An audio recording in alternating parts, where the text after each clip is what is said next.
Hi, you're watching Dante's Boxing Nation. Woo!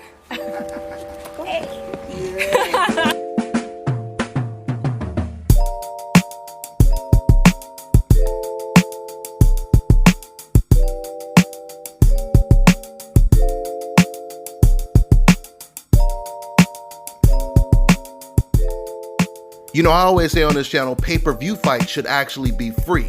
And now the day has come where I'm about to hook you up with an app where you can watch all your pay-per-view events, boxing, UFC, etc. for free.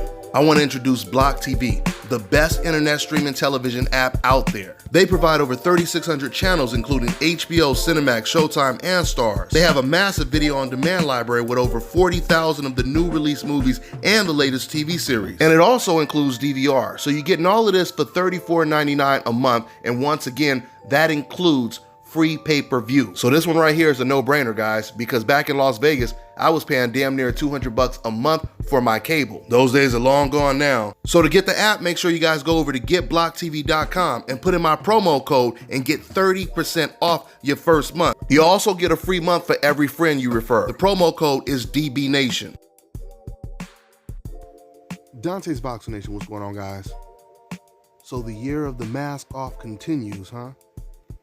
You know, something I will never understand. If you're riding on a ship that is completely safe, doesn't have any leaks, and you see a ship that's sinking, why is it some people would rather jump onto the ship that's sinking rather than stay on the ship that's actually safe? In the world that we live in, we see a lot of people doing that today. Robert Garcia is one of them. When I heard what Robert Garcia had to say about Paulie Malignaggi, I just said to myself, damn, Robert, why did you have to do this to yourself? Why were you so desperate to jump on that sinking ship with Paulie Malignaggi? Now, I'm going to get into exactly what Robert Garcia had to say, but let me give you guys the backstory to get you all caught up.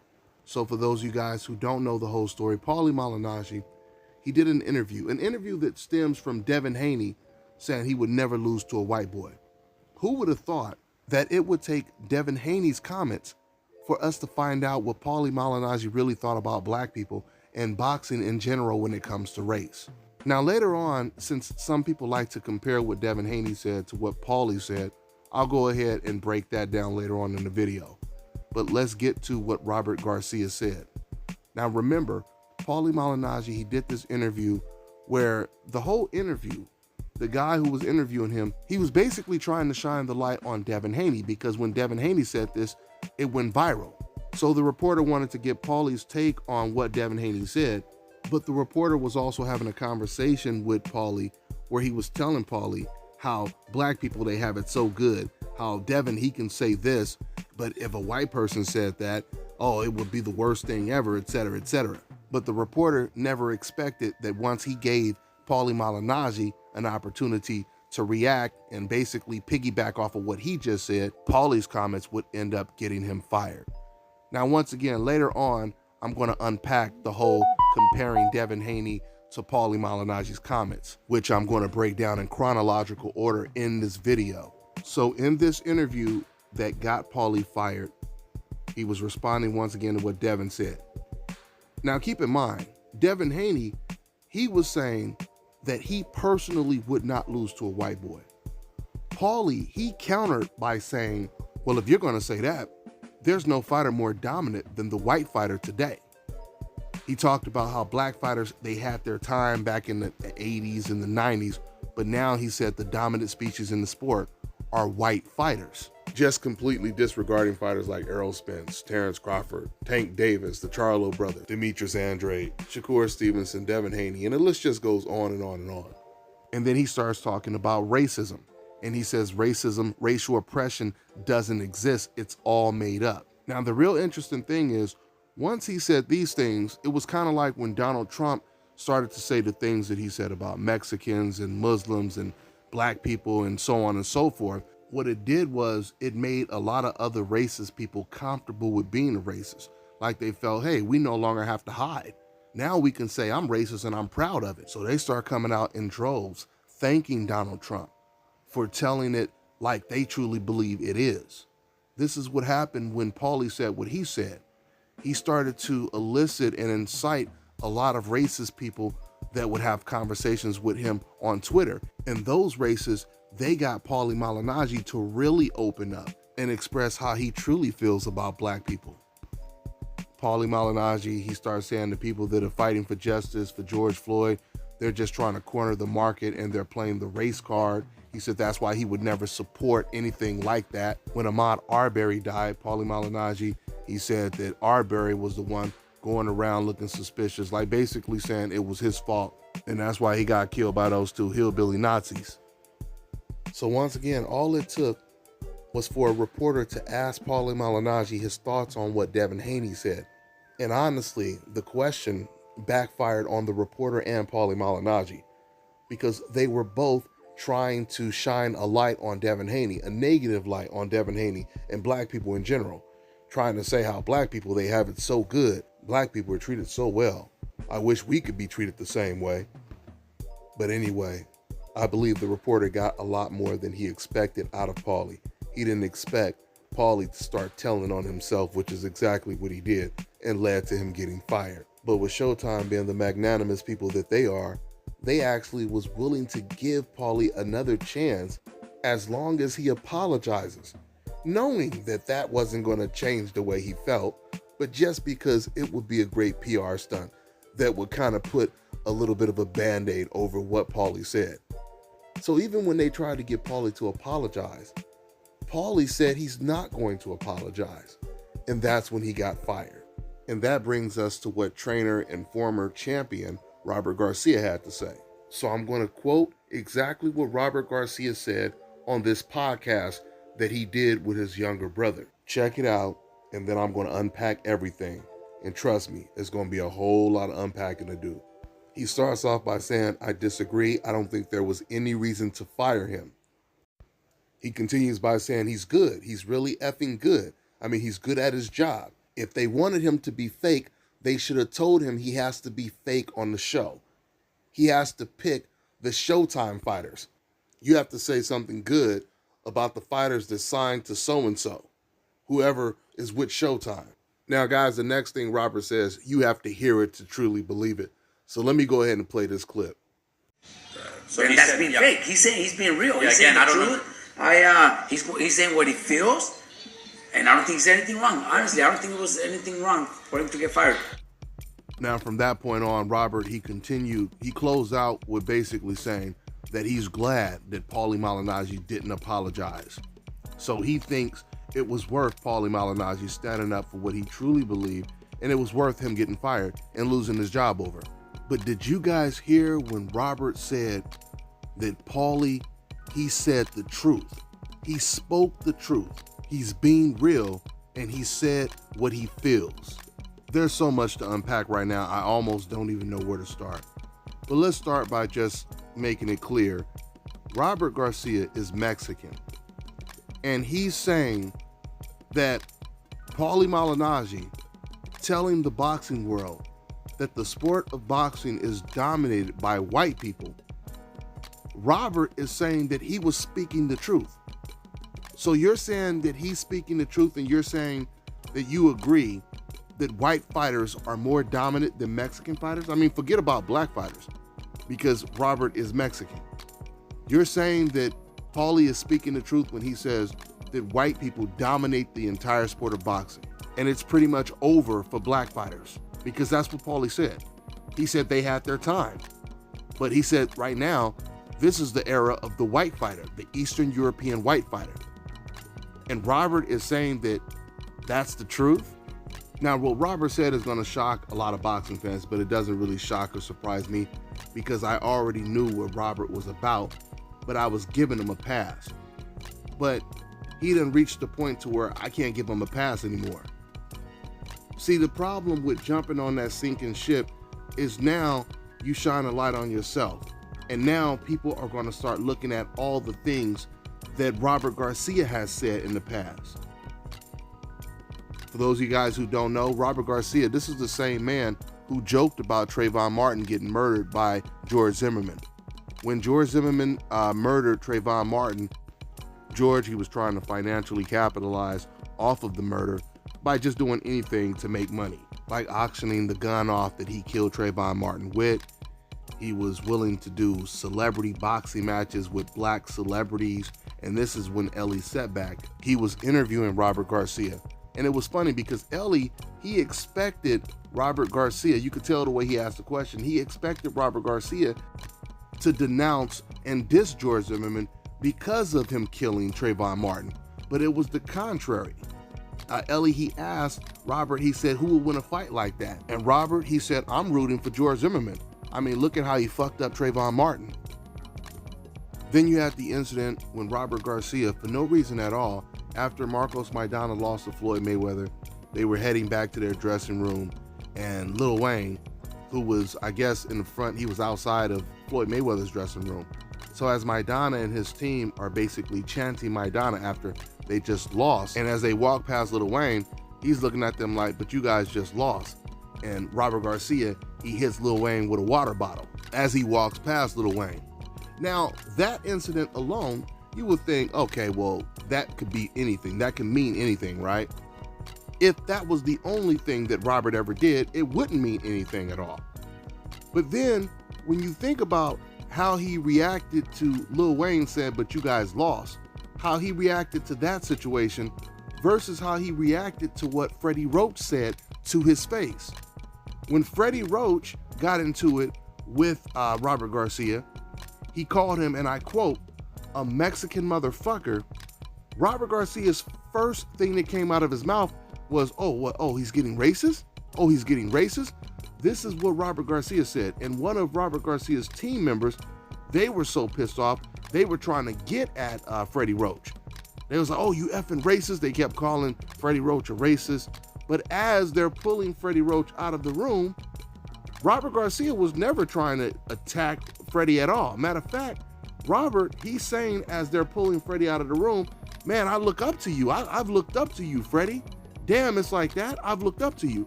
So when you look at how he reacted to what Lil Wayne said, but then when you have someone who says something racially offensive by Robert's own admission, he has no type of animosity. He didn't reach for no bottle to hit Freddie Roach with. He didn't run after him. It was all cool when it came to Freddie Roach. Why is that? Is it because he looked up to Freddie? And would that change anything? Of course not. If you yourself believe that the guy you looked up to is an actual racist, I mean, could you guys imagine what would have happened if Lil Wayne would have said the same thing that Freddie Roach said to Robert Garcia? It would have been a riot. We already know. And then you have the incident with Mikey Garcia versus Adrian Broner. So Adrian Broner, he was calling Mikey Mickey because his name is Mikey, so he was making fun of his name by calling him Mickey, like Mickey Mouse, right? No different than when Broner was fighting against Paulie. Instead of Paulie, he was calling him Paulina. So Mikey Garcia, he used this as an excuse to take it to a whole nother level. Instead of calling instead of making fun of Adrian Broner's name, Mikey goes to his Instagram and he depicts Adrian Broner as being a monkey. Now, keep in mind, guys, I've actually been at Mikey Garcia's camp. You know, I've covered him training for the Adrian Broner fight, matter of fact. So it was surprising when I seen this because I thought, of course, I'm thinking, man, you know, they're really cool, etc., etc. But I always tell you guys, just because someone is cool with you, just because they act nice to you, that doesn't always tell you exactly who that person is. So with that being said, Mikey, he puts this up. And it was crazy too, because I remember looking through the comments and I was seeing boxing trainers, you know, trainers that I knew from different parts of the country and like black trainers. And they're like, oh man, Mikey, how could you do this, man?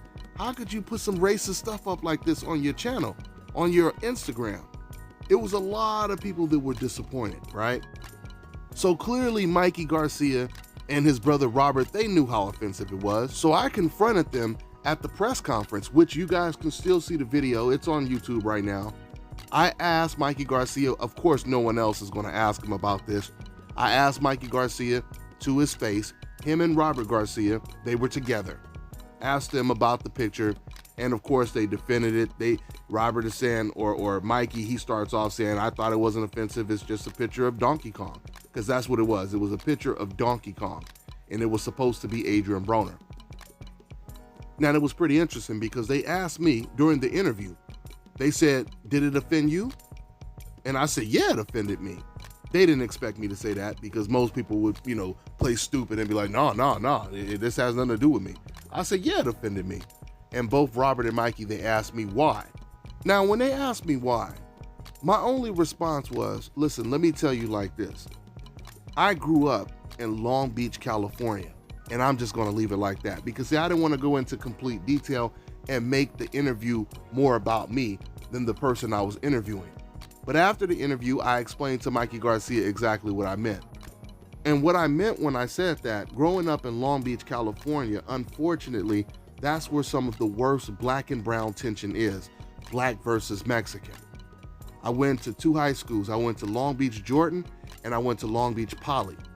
And I can tell you, when I was at Jordan, there were race riots almost once or twice a month. And a lot of those riots would start from someone yelling out mayate, N-word, or even monkey. So I was explaining to Mikey Garcia, that's the reason why, of course, that offends me.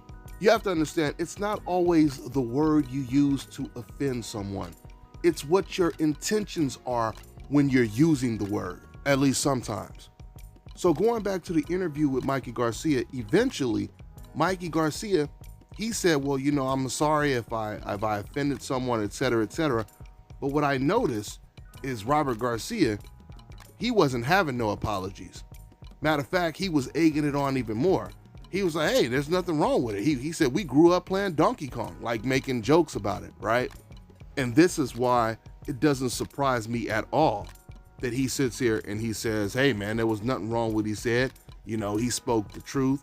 And even regardless if he knows all the other stuff Paulie said or not, that wouldn't change how he feels. He would still say, I don't think he said anything wrong. And he shouldn't have got fired for it.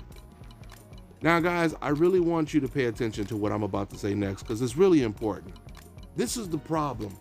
Whenever someone says something offensive towards black people, you notice you'll always have a whole lot of people that are not black.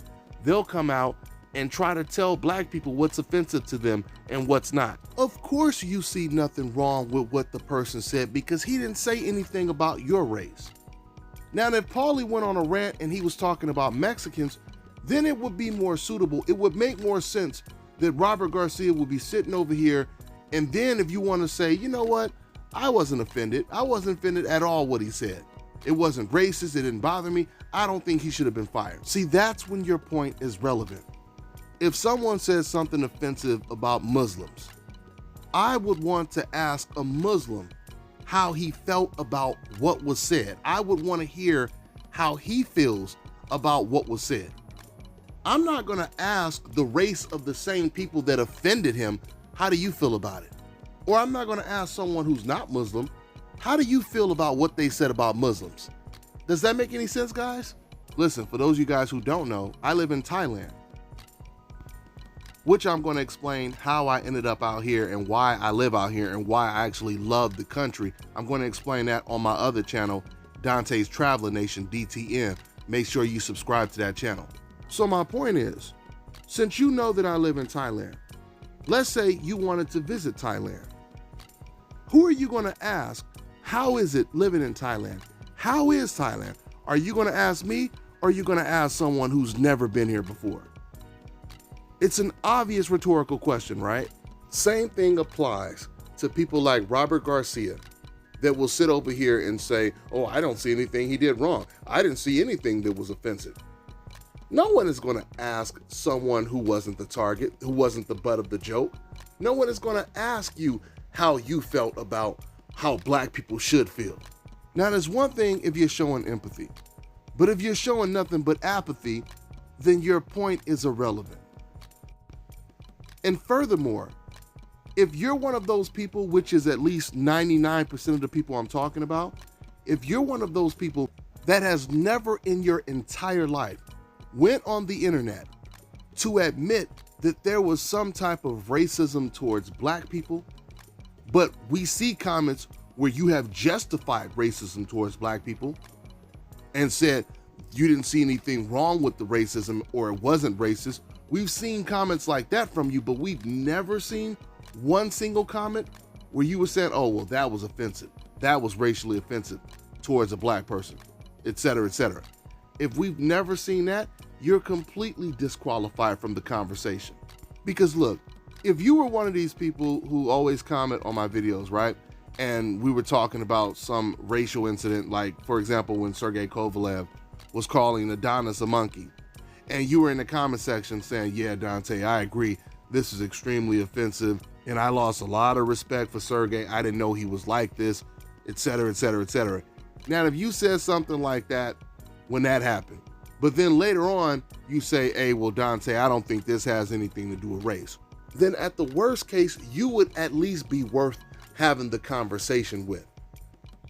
But if you have no record of ever admitting to racism towards black people, then you're not even in the position to have the conversation. You can't even be taken seriously.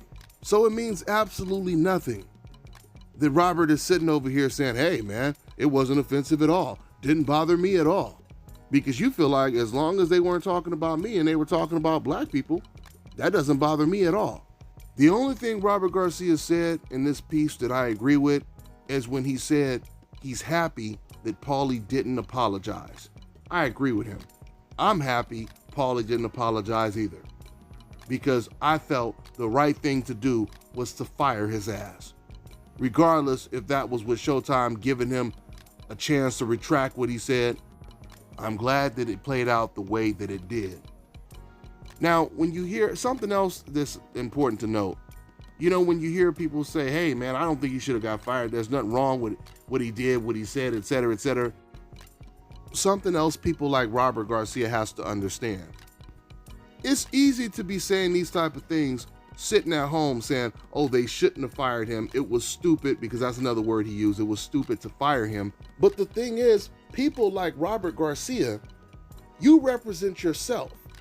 Everyone who says these type of things, you're representing yourself. You're not representing Showtime. You don't run Showtime. So no matter what Paulie Malignaggi says, it's not going to affect Robert Garcia. If it's going to affect anyone, it's going to affect Showtime. Let me give you the Papa John's example, because it's the best example to make. For those of you guys who don't know, Papa John's is a pizza brand. It's one of the largest in the country. It was before, at least. But the owner of the company, he started to say some racist stuff. I mean, it wasn't no N-words or nothing like that, but it was racial type of talk. And it was so offensive that after he said this, the company right away started to lose millions of dollars. People stopped going to Papa John's because of something that he said. So eventually, the founder of Papa John's, he was actually forced to step down from his position to save the company and prevent them from losing more money. So the rhetorical question is to all you people saying, hey, it was nothing wrong with what he said and they shouldn't have fired him, that's BS, et cetera, et cetera. Let's say you were the owner of Papa John's and some of your employees get caught on camera saying some things that's perceived as racist about black people, about Mexicans, whoever, right?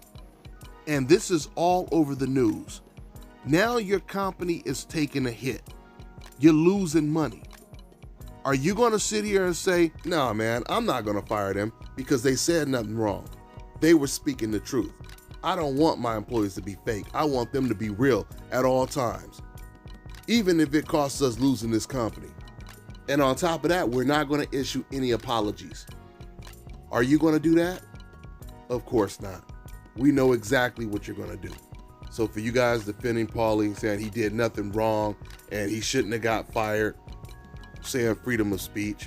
First of all, freedom of speech doesn't apply when you're working for someone, when you're representing a company. Because when you're working, when you're on the clock, everything that you says reflects on the company that you work for. But once again, if you guys truly feel that Paulie did nothing wrong. It's freedom of speech. He shouldn't have got fired, etc., etc. If you truly believe this, then all of you guys who feel that way, you should go to your jobs, go to all your friends, and start letting them know how you truly feel about black people. Let them know you agree with everything Paulie said and quote what Paulie said. And make it clear to all your friends at work, your bosses, let them all know you agree 100% with everything that Paulie Malignaggi said. Let's see if you still have a job after that. That's all I got for now, guys. I'm on to the next one. Now check this out, guys. I got some great news for my brothers out there in the UK, London, or even Europe. If you've lost your hair or you have a receding hairline, the time has come when you can finally get your hairline back. Scalp micropigmentation by the Scalpdist. So here's how it works. It's a hair tattoo that replicates the look of your hair follicles when you have fully shaved it down. Basically, you will end up with a short haircut with a shape up or an edge up. What they do is tattoo small dots that look like hair follicles in the areas where you lost your hair, and then blend it with your existing hair. You can even choose what type of hairline you want, hard shape up or soft and natural finish. And to maintain it, all you gotta do is shave your hair every few days, which is something you were probably already doing anyway. Check out the Scalpdist on Instagram, see what these guys look like before. This is literally a hair magician guy. Man, I can tell you right now, I've never seen anything like this, but all I can say is it's a game changer for us men. So get in touch with them on Instagram at the Scalpdist.